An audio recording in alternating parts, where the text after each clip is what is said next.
Hello everyone, कैसे हैं आप सब और क्या हाल समाचार हैं आपके। देखिए, कल मैंने वीडियो बनाई थी वार्निंग 2 इंडिकेटर बता रहे हैं मार्केट में रेड अलर्ट। और जब ये वीडियो बनाया था, थंबनेल था, तो मैं बहुत ज्यादा डरा हुआ था। डरना क्यों?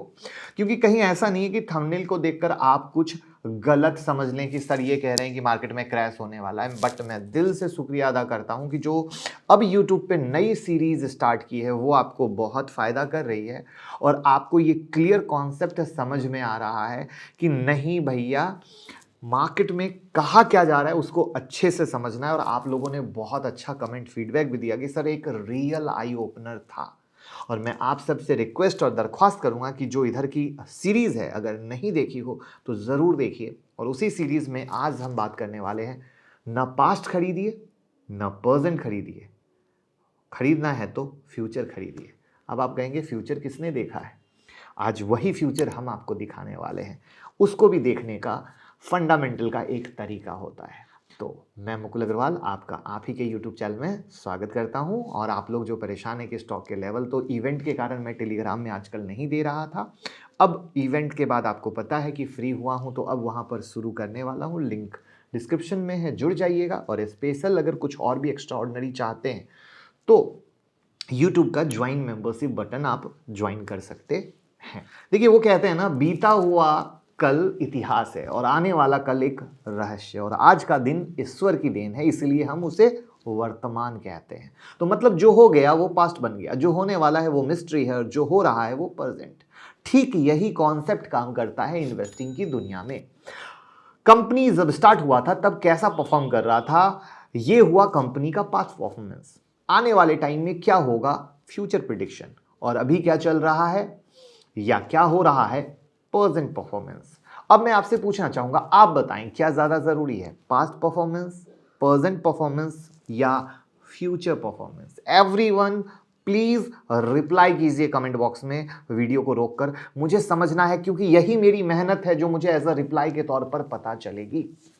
अगर मेरे से पूछें तो मैं फ्यूचर परफॉर्मेंस पे ध्यान देना पसंद करूंगा, क्योंकि पास्ट में कंपनी ने क्या किया कोई इंपॉर्टेंट नहीं है, मगर इससे कहीं ज्यादा इंपॉर्टेंट है कि कंपनी का फ्यूचर प्लान क्या है, कंपनी कैसे अपने बिजनेस को फ्यूचर जनरेशन के लिए तैयार कर रही है। क्योंकि फ्यूचर में प्रॉफिट कमाएगी तभी तो आपको हमको मुनाफा होगा।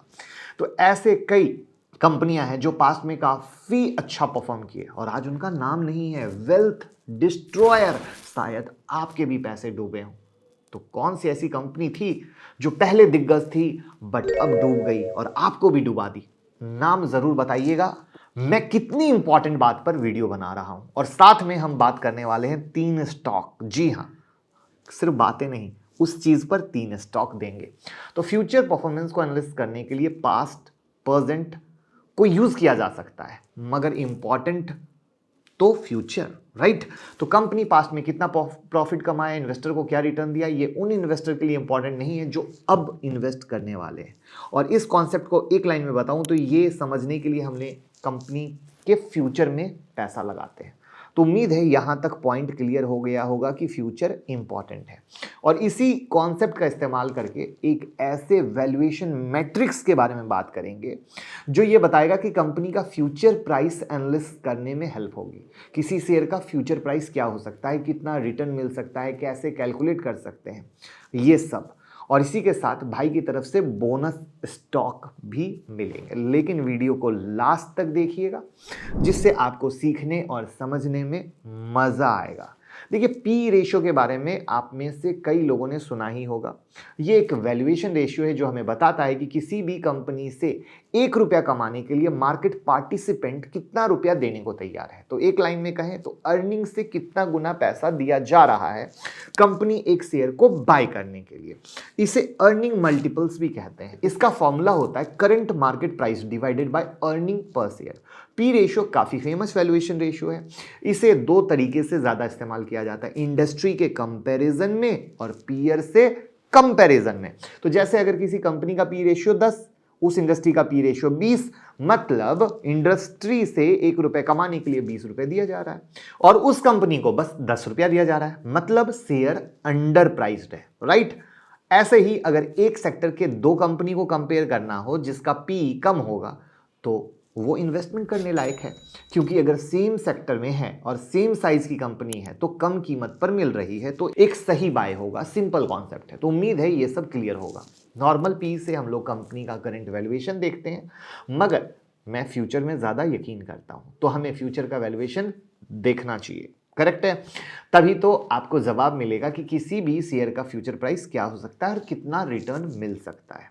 तो फ्यूचर का वैल्यूएशन निकालने के लिए हम लोग इस्तेमाल करेंगे फॉरवर्ड पी रेशियो, जिसके नाम से पता चल रहा है कि ये आगे का यानी कि फ्यूचर का पी बताएगा। तो मतलब अगले साल पी क्या रह सकता है, जिससे आप अगले साल तक शेयर प्राइस क्या रहने वाला है ये पता कर सकते हैं। तो फॉरवर्ड पी का फॉर्मूला पी के जैसा ही होता है, बस earning per share next year के एक्सपेक्टेड अर्निंग होते हैं। इसको एग्जांपल देते हैं कि एबीसी शेयर का प्राइस 100, करंट प्राइस 100 और करंट ईयर का ईपीएस है 10 रुपया, तो पी हुआ 100 डिवाइडेड बाई 10 इक्वल टू 10, तो नॉर्मल पी आ गया। अब जब हम लोग नेक्स्ट ईयर का ईपीएस प्रिडिक्शन करेंगे तो उस प्रिडिक्शन ईपीएस को सीएमपी से डिवाइड करेंगे तो हमें मिलेगा फॉरवर्ड पी। तो चलिए एग्जांपल से लेते हैं। उसी तरीके से कि एबीसी कंपनी का जो प्राइस है 100 रुपये, तो इस बार हम लोग नेक्स्ट ईयर का प्रिडिक्शन कह सकते हैं, तो एज्यूम ईपीएस यूज करेंगे। तो मान लीजिए एज्यूम्ड ईपीएस है 15 और करंट प्राइस है 100, तो फॉरवर्ड पी क्या हुआ 100 डिवाइडेड बाई 15 इक्वल टू 6.6। अब आपको बता दूं कि फॉरवर्ड पी हमेशा करंट पी से कम होता है, क्योंकि करंट मार्केट प्राइस चेंज नहीं होता है और प्रिडिक्टेड ईपीएस चेंज होता है। अब शेयर प्राइस तो मार्केट के डिमांड और सप्लाई से चलता है और बहुत सारा फैक्टर होता है जहां मार्केट प्राइस चेंज होते हैं, मगर अर्निंग के एनालिसिस करके नेक्स्ट ईयर के एक्सपेक्टेड अर्निंग निकाला जाता है। तो इसलिए हम लोग सीएमपी को फिक्स्ड एज्यूम करते हैं और ईपीएस को प्रिडिक्ट करते हैं।